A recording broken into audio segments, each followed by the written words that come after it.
La femme conduisait lorsqu'elle remarqua quelque chose d'étrange.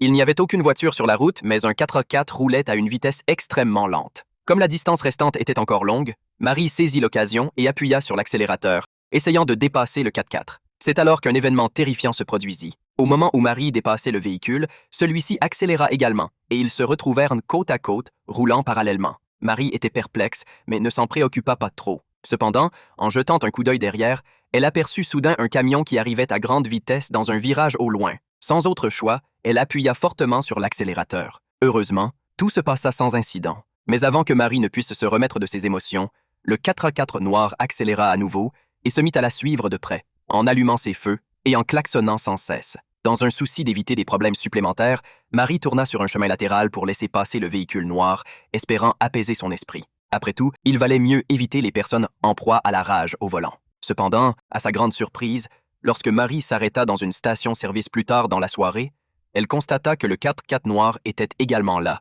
comme s'il la suivait depuis tout ce temps. Inquiète pour sa sécurité, elle choisit de passer la nuit dans un motel quelconque. Mais le lendemain, alors qu'elle se préparait à repartir, un homme étrange vint lui adresser la parole. Marie ne savait pas que cet homme était le conducteur du 4x4 de tout à l'heure. Ce n'est qu'après que l'homme s'excusa pour ses actions qu'elle ressentit une profonde inquiétude. L'homme proposa de lui offrir un verre pour s'excuser, mais Marie refusa poliment son invitation et continua son voyage. Elle ne savait pas combien de temps elle roula avant de remarquer que le véhicule familier était de nouveau garé devant elle. Chaque coïncidence la rendait plus nerveuse. Elle verrouilla les portes et pensa contourner le véhicule, mais l'homme se plaça devant elle, bloquant son chemin.